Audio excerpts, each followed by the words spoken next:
Today I'm working on the rest of the door installations. I have to put up two more. This one for the bathroom, coming from the master bedroom. It's a little lower than the other door was over there. So I had to cut about 3/4 inch of the length so it can fit with the future floor.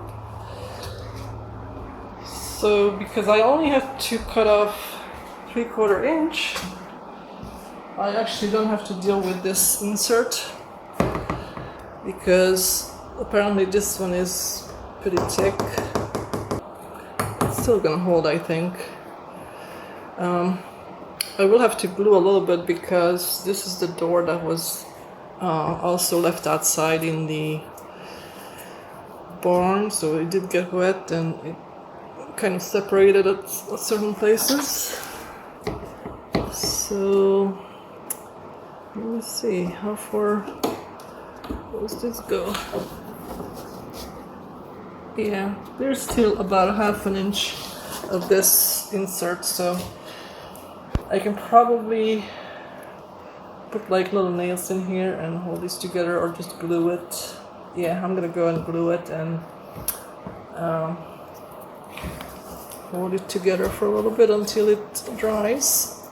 In the meantime, what I need to do is reverse the swing. So I already took off the hinges, and it used to be this way originally. So what I need to do is turn it this way, just like I did for the other one, and then I will have to cut. This is the original side of the hinges. I already filled these in with wood filler. I'm gonna have to come around and cut new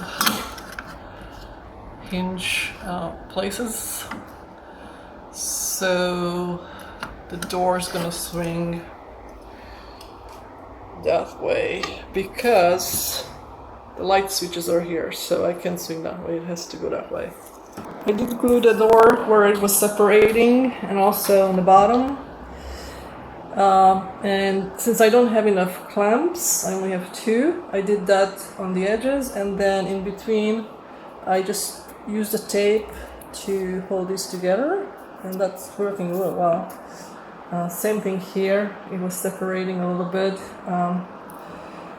from the core on these 2 places, so I pushed glue in there and just taped it real tight. So I'm gonna wait for that to dry a little bit. I'm done reversing the hinges. I'm just gonna fill this in with wood putty before we paint the door anyway. So these are all ready to go. So now I'm gonna have to hang it up. And this one is a bigger door. This is for the bedroom to the hallway. It's gonna go right here, this door. So I'll do some measuring, make sure that I can fit the frame. I'm pretty sure I can. And clean this up a little bit. The drywall is not even, and then make sure that nothing is in the way, like here. This drywall sticks out here. So I'll just shave these down. And this door is a little different because it came with the trim as well. So what I have to do is I'm gonna have to pry down the trim from one side, and maybe I'll take the whole thing down. I did put in this frame. I had to take off all the trim because I'm really not gonna have any space for this type of trim.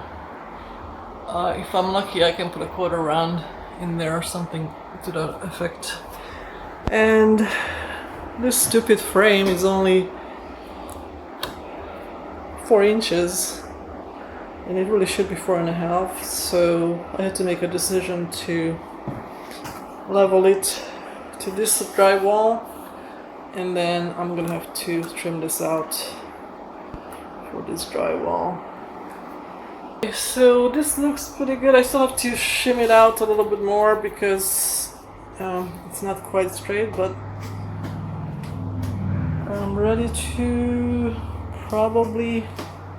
I'm gonna be ready to hang this door momentarily. I did finish hanging this door.